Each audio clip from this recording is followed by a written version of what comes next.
pelo sinal da Santa Cruz, livrai-nos Deus nosso Senhor dos nossos inimigos. Em nome do Pai, do Filho e do Espírito Santo. Amém.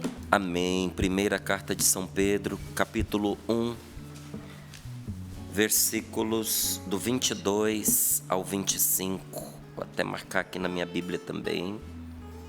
1 Pedro, capítulo 1, versículos do 22 ao 25.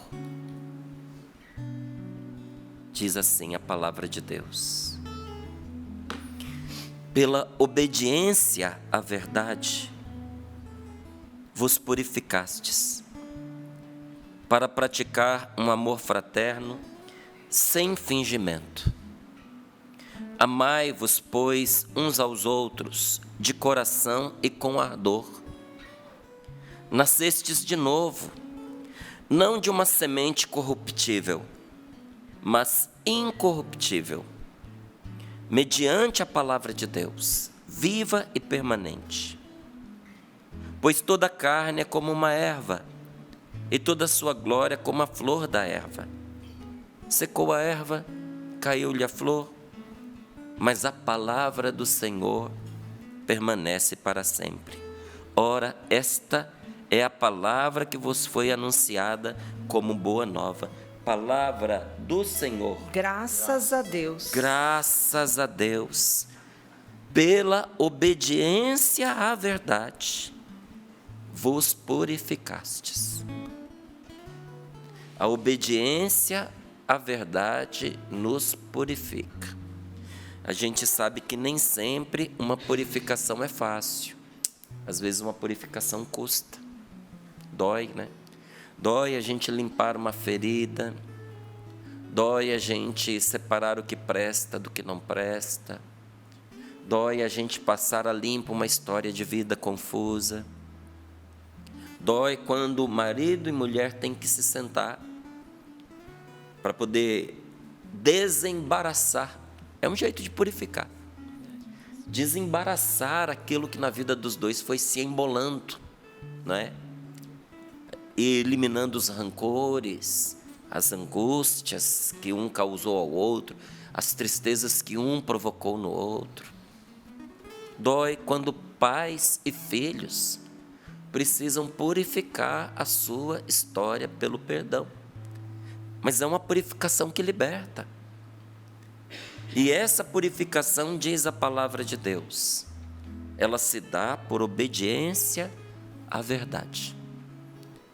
É quando nós obedecemos ao que Deus nos manda, que nós vamos nos purificando. E olha, obedecer à verdade limpa a história da gente. Ontem, quando eu saí aqui do Sorrindo para a Vida, não sei se a Paula teve a oportunidade de encontrar um casal que estava com uma criancinha no colo. E essa moça estava ali com seu marido, aos prantos, não é? Tinha até alguém da nossa equipe com um microfonezinho para colher esse testemunho. Para mim foi uma novidade, mas acho que a nossa equipe, de alguma maneira, ficou sabendo. E ela contou que ela está com 34 anos e até os 33 anos ela havia tentado engravidar, mas era impossível, impossível. Ela não conseguia por problemas dela. Além disso, o marido tinha apenas 3% de chance de fecundá-la. O marido, ela disse, marido junto. Meu marido, ele é, do ponto de vista prático, ele é estéril.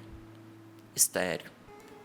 Então, a esterilidade dele, unida aos problemas que eu trazia, tornou a minha gravidez impossível. Mas eu estava acompanhando, sorrindo para a vida. Num dia em que foi falado sobre palavras, votos, maldições, relacionamentos ruins dentro de família, em que um membro da família se dirige ao outro de forma imperativa, desejando um mal, não é? E ela contava a experiência com a mãe, que foi terrível. E ela pensava consigo, será que não foi isso que recaiu sobre mim?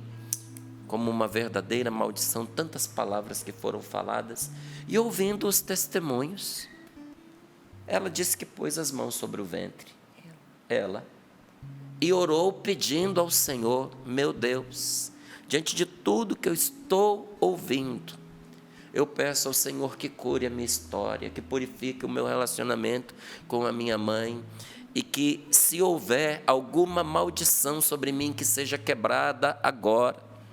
E foi me contando o que ela pediu a Deus naquele dia, naquela hora, acompanhando, sorrindo para a vida, e me terminou o testemunho me dizendo: 15 dias depois eu estava grávida.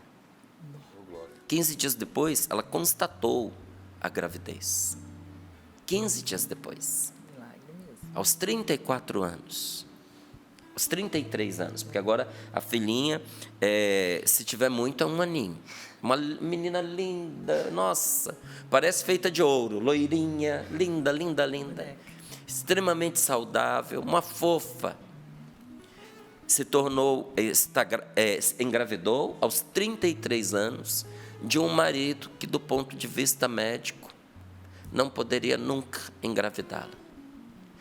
Quando nós ouvimos a Deus, quando nós tomamos como verdade a sua palavra, quando nós obedecemos ao que o Senhor nos manda, a sua palavra se converte na nossa vida numa bênção poderosíssima, capaz de nos purificar de todos os males.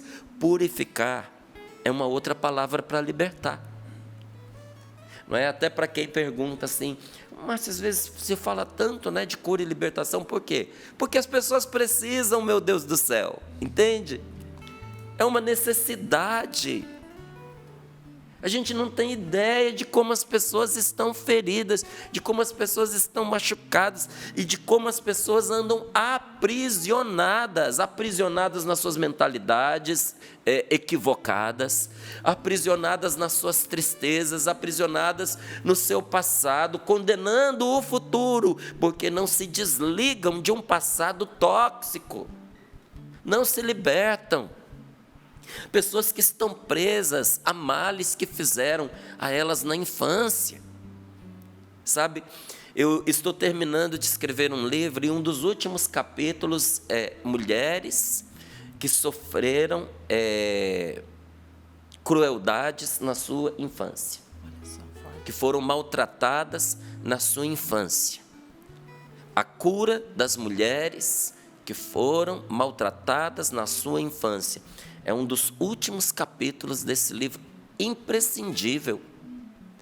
Porque nós que ouvimos as pessoas, nós vamos vendo como os males sofridos no passado podem, não quer dizer que fazem, mas podem amarrar toda uma vida futura. Porque podem e não fazem, depende da resposta que a gente dá. Tem muita gente que não permite que esses males as amarrem, mas a grande maioria padece com essas ligaduras. Então, uma outra palavra para a libertação, inclusive libertação espiritual, é purificação. E olha o que diz a palavra de Deus: pela obediência à verdade vos purificastes para praticar um amor fraterno sem fingimento. Ou seja, sem obedecer a Deus, nós não conseguimos amar, e o amor que a gente dá ainda é fingido, ainda é falso. Como é que eu consigo amar de verdade? Com um amor sincero, com um amor ardoroso, com um amor que queima? Praticando a verdade, obedecendo a verdade. Aí nós vamos poder amar na prática, sem fingimento. Amai-vos, pois, uns aos outros de coração e com ardor. Nascestes de novo, não de uma semente corruptível, mas incorruptível, mediante a palavra de Deus. Olha o que o Senhor está nos dizendo: que pela semente do nosso pai, no ventre da nossa mãe, nós nascemos para essa vida. Mas pela semente da palavra de Deus, plantada no nosso coração, nós nascemos para a eternidade. Nós recebemos vida nova. E termina dizendo: esse corpo que nasceu da contribuição do seu pai com a sua mãe, vai morrer. Onde é que está isso, Márcio? Toda a carne é como a erva, e toda a sua glória como a flor da erva. Secou a erva, caiu-lhe a flor. Como assim? Toda a carne é como a erva, não é? A erva são plantinhas, são aqueles matinhos que dão flor, não é? Antes da planta morrer, ela dá uma secada. Seca, cai a flor. E o que é a flor? A flor é a glória da carne, toda a sua glória.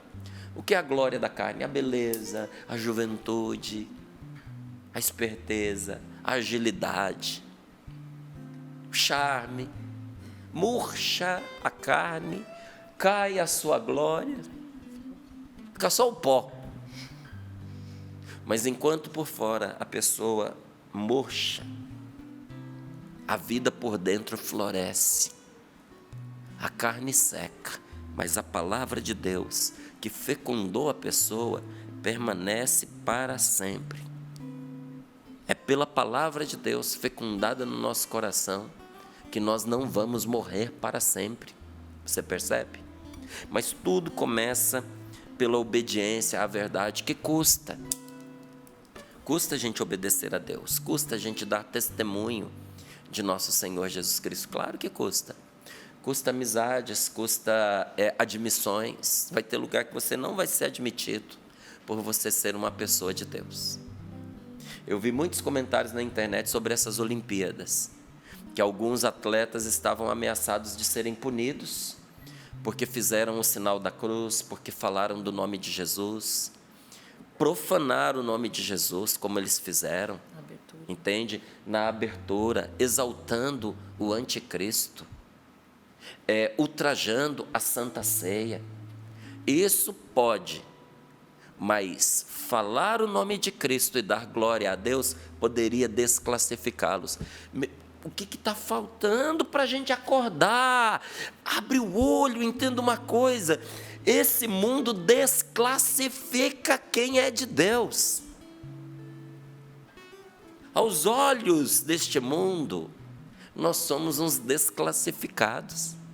É muito interessante, gente, quando as pessoas perguntam assim: o que você faz? Eu digo fora do meio religioso, né? E você é obrigado, porque às vezes você é obrigado para preencher uma ficha, para poder dar uma perspectiva profissional do que você faz atualmente, que você fala assim: eu apresento programa de televisão. A pessoa abre os olhos: nossa, mas você apresenta programa de televisão? Aí ela vai fazendo perguntas até ela entender que é uma TV católica. Tá.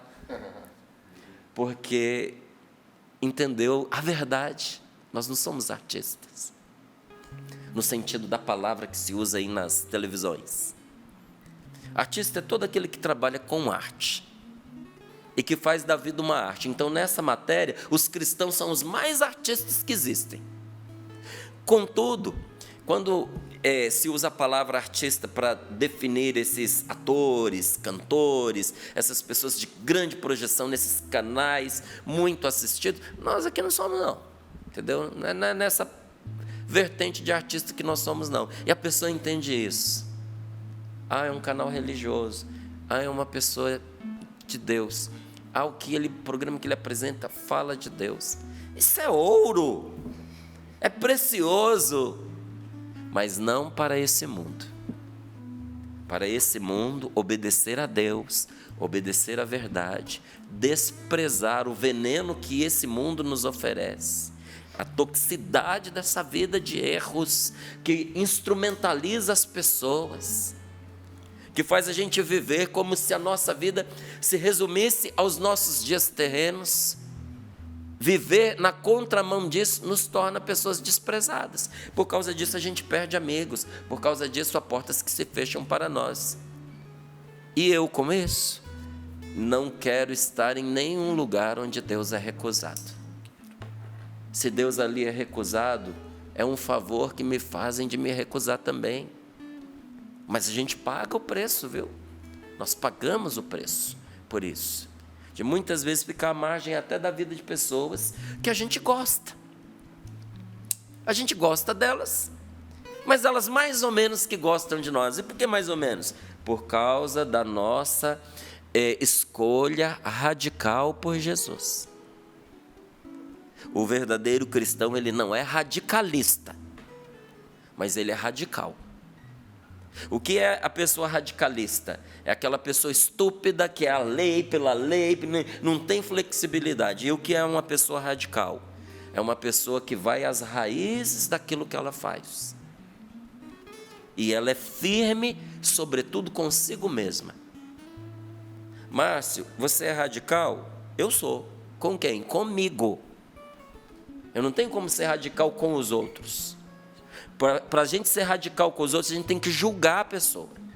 E muitas vezes a gente vai condenar a pessoa. E Jesus disse que a gente não deve nem julgar, nem condenar. Então, com quem que você, que é radical, precisa ser radical? Tem que ser radical comigo. Porque eu sei das minhas motivações. Eu sei o que está me inspirando. Eu sei o que eu quero obter com os passos que eu estou dando. Então, a mim, eu posso me julgar. E ainda assim eu tenho que ir com cuidado. Porque até a mim mesmo eu erro na hora de julgar. Porque diz São João que ainda que o nosso coração nos julgue, nos acusa, Deus é maior do que o nosso coração e Ele nos perdoa. Olha só. Então, você vai ser radical? Seja radical com você mesmo, não seja radical com as outras pessoas. Mas apesar da nossa radicalidade ser conosco, tem muita gente que nos despreza por causa disso. E desde jovem, eu lembro que eu participava de um grupo de oração em Minas, né, na cidade de Barbacena, e de repente eu descobri, vou usar a expressão que usaram comigo, tá bem, gente? Estou falando de mim. Eu descobri que no grupo de oração corria o boato de que eu era viado. Porque eu não ficava com ninguém. Porque tinham moças que elas queriam um namoradinho, não é? E eu não ficava com ninguém. E por que eu não ficava? Porque eu não queria ficar. Eu queria uma namorada. E eu entendia que se eu tentasse descobrir uma namorada ficando, eu ia pingar de pessoa em pessoa, igual todo mundo estava fazendo. E isso era uma coisa indecente, eu não achava isso correto. Eu não achava certo brincar com o sentimento das pessoas. Então, eu queria que o meu namoro começasse por uma amizade. Então, eu tinha várias amigas, mas eu não tinha encontrado nenhuma com a qual eu me identificasse para começar um namoro. O olho não tinha brilhado. Não tinha. Então, por causa disso, algumas pessoas julgavam. Ele não gosta de mulher. E eu estou falando do grupo de oração. Eu não estou falando do mundão, não, entende? Estou falando do grupo de oração. E por causa disso eu ficava meio à margem.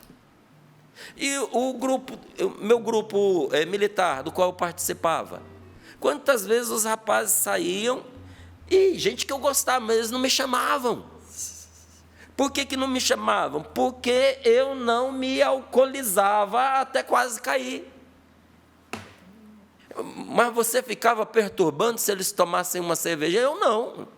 A escolha deles, eles faziam. A minha radicalidade era comigo mesmo, gente. Então, eu tomava a decisão de não me embriagar. E isso trazia consequências de eu não poder participar daquela rodinha de pessoas que eram tão divertidas, que eram tão engraçadas, que tinham tantos talentos, e que eu gostava e eu queria participar. Eu não podia. Eu não era qualificado para isso. Se você for com Jesus, muitos vão desclassificar você. Ir com o Senhor e dar testemunho da verdade custa, mas é o preço mais maravilhoso que a gente pode pagar. Como vale a pena a gente entregar tudo por nosso Senhor Jesus Cristo. Para entrar na Canção Nova um dia, eu entreguei tudo. E muitas coisas que eu entreguei, Deus me devolveu. Porque eu precisava como condição, inclusive, para viver, para trabalhar, para evangelizar. O que eu tenho na minha vida, gente, é tudo instrumento para eu poder evangelizar. Mas se o meu Senhor me pedir, tudo eu entrego de novo, tudo, porque Jesus vale a pena o preço total da vida da gente, porque quando a gente se dá inteiramente a Ele, Ele não nos rouba de nós mesmos, Ele não só nos devolve a nós mesmos, nós que estávamos perdidos, Ele nos devolve libertos a nós mesmos, como Ele também se dá inteiramente a nós. É maravilhoso o nosso Senhor. Então me permita dizer, primeiro a mim, mas também a você, não é com uma vida acomodada e cheia de pena de si mesmo que Jesus nos fará crescer, não é.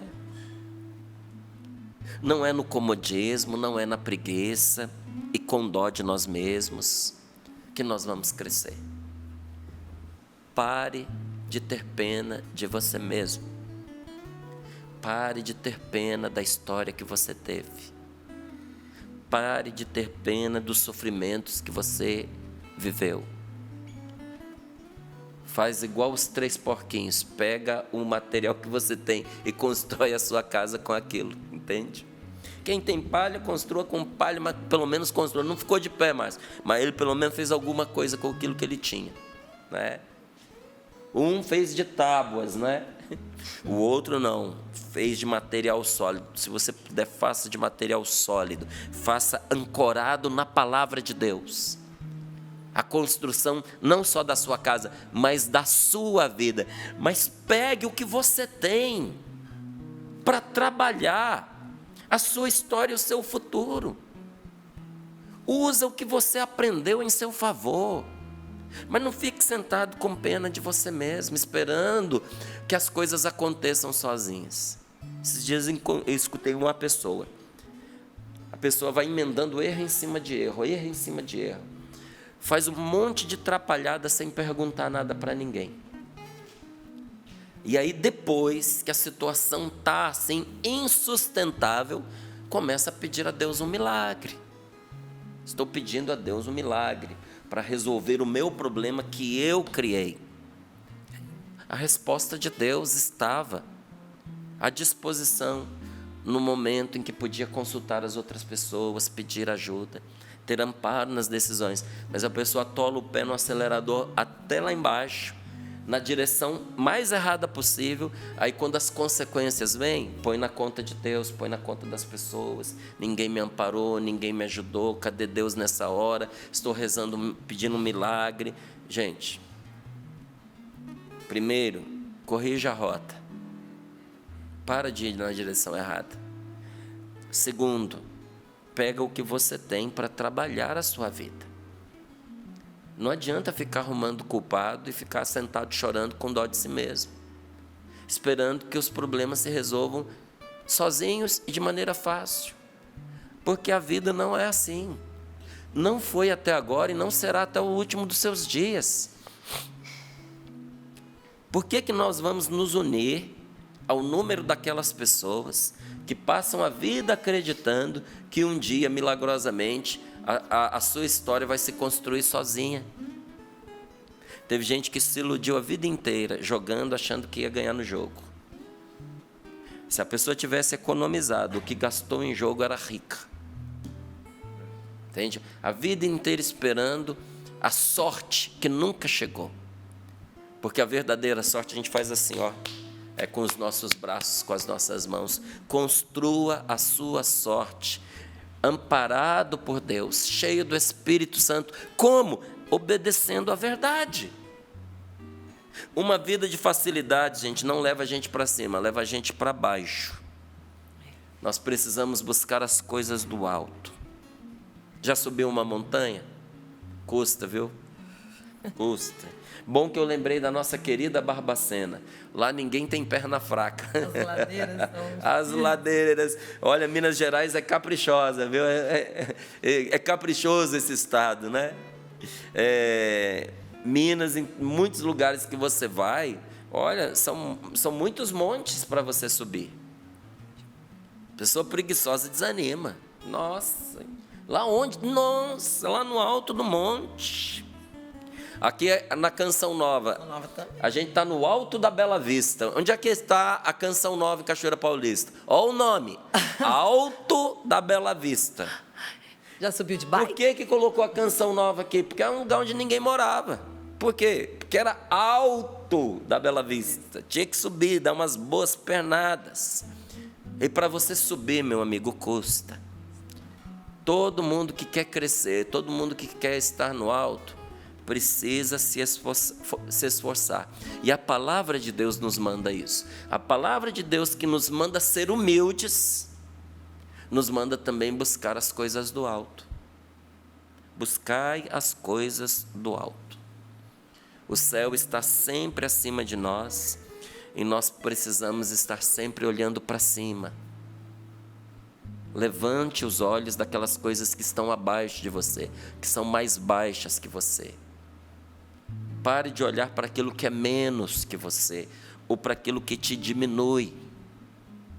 Nossos olhos têm que estar em Deus, têm que estar em Cristo, têm que estar não nesse mundo passageiro, mas no céu, na vida eterna, porque a gente caminha na direção em que a gente olha.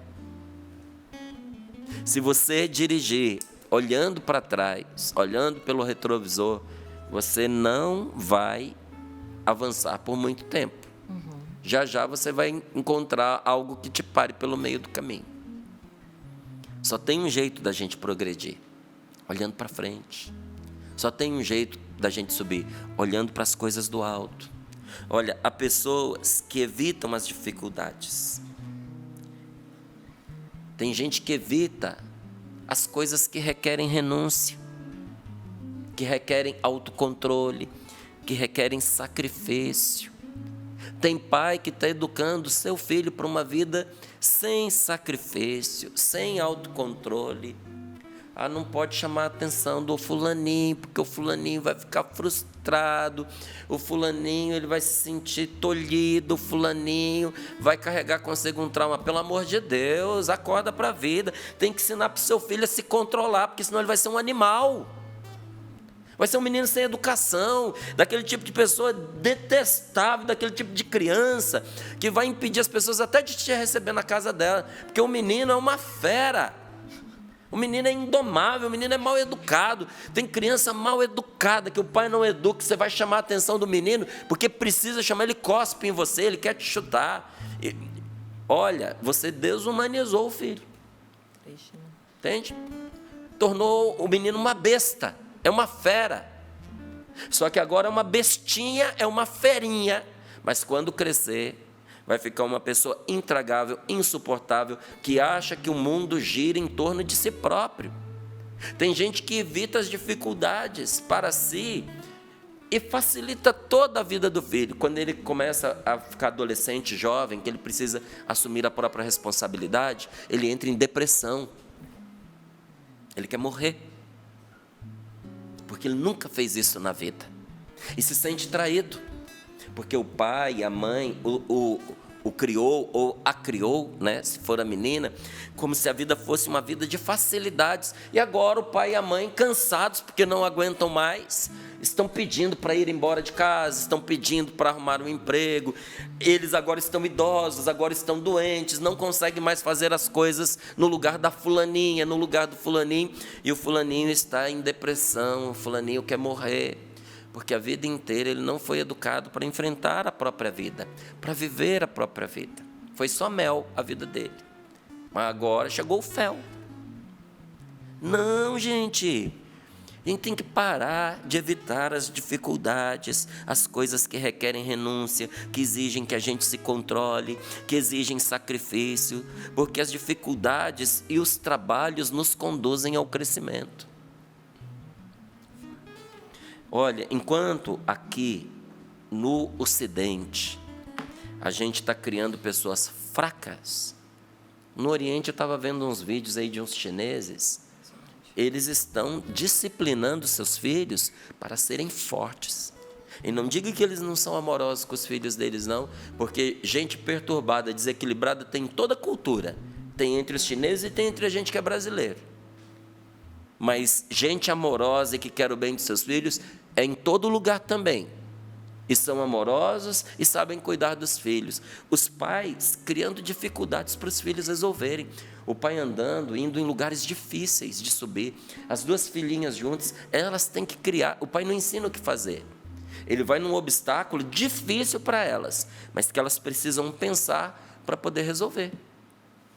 Ele passa por lugares que elas não conseguem entrar sozinhas, sem pensar. Eles sobem em espaços que elas têm que escalar. E uma gracinha, as duas menininhas se ajudando, criando solução.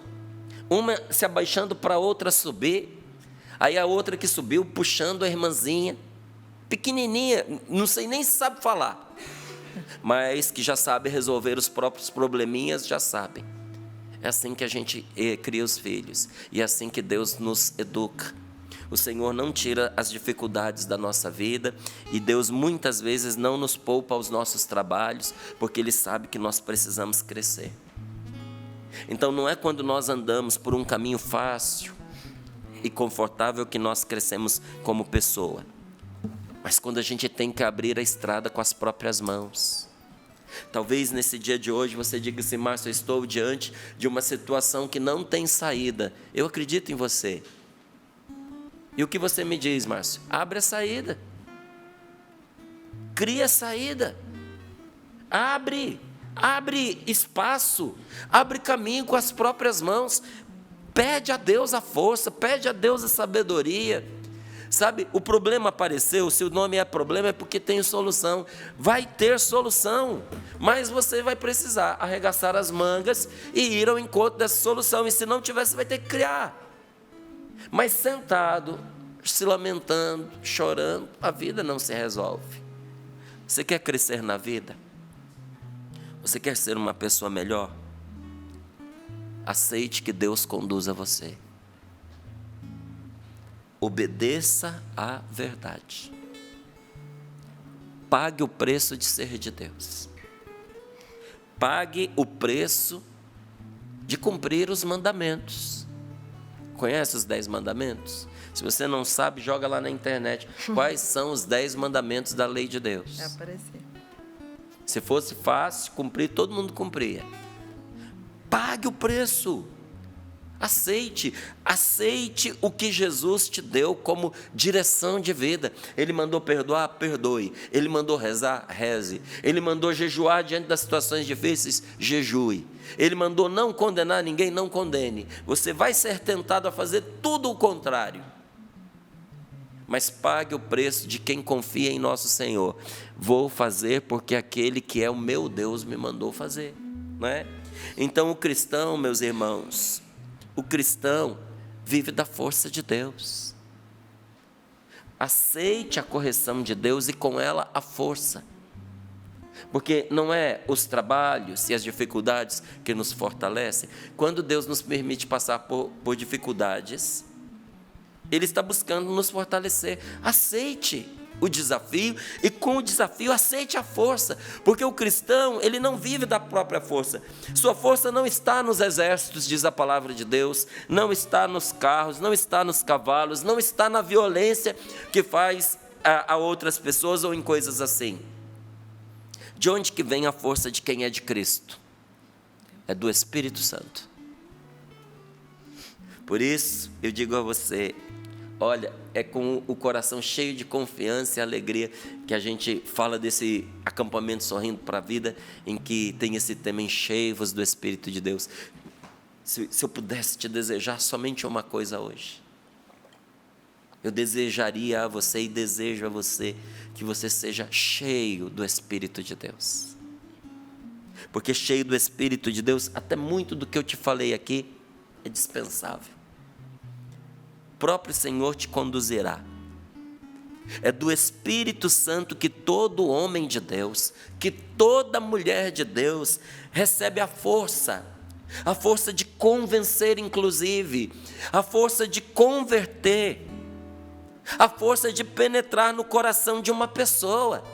De onde é que você recebe a força para sarar a sua família, para entrar de novo no coração de alguém que fechou a porta para você, de convencer essa pessoa que ela precisa mudar de vida, de converter essa pessoa de um caminho de trevas para o caminho de Deus, para o caminho da luz, para o caminho do céu? É do Espírito Santo que você recebe a força de transformar uma família, de derrubar os obstáculos que os impedem de ir a Deus. Você quer derrubar os obstáculos que estão impedindo a sua família de se achegar a Deus? Você precisa do Espírito Santo. O Espírito Santo é o segredo, é a fonte da coragem, é a fonte da ousadia daquele que tem fé. Coloque as mãos sobre o seu coração um pouquinho, feche os seus olhos. Num momento muito difícil para os apóstolos, está escrito lá, um momento muito difícil. Eles estavam sendo perseguidos, já estavam começando a ser mortos. Está escrito lá que naquele momento em que eles estavam debaixo de uma forte ameaça de morte, está escrito: todos ficaram cheios do Espírito Santo e anunciavam corajosamente a palavra de Deus. Deus não nos deu um espírito de timidez, mas de força. O Espírito Santo vem em auxílio da nossa fraqueza. E na fraqueza aparece a ocasião para que nós possamos ser cheios da força de Deus. Então peça ao Espírito Santo agora Vem, Espírito que venha sobre você. Nós precisamos dessa graça. Peça ao Senhor que seja a sua força neste momento. Sua graça neste momento. O Senhor sabe o que você precisa. Na fraqueza está a ocasião de sermos purificados.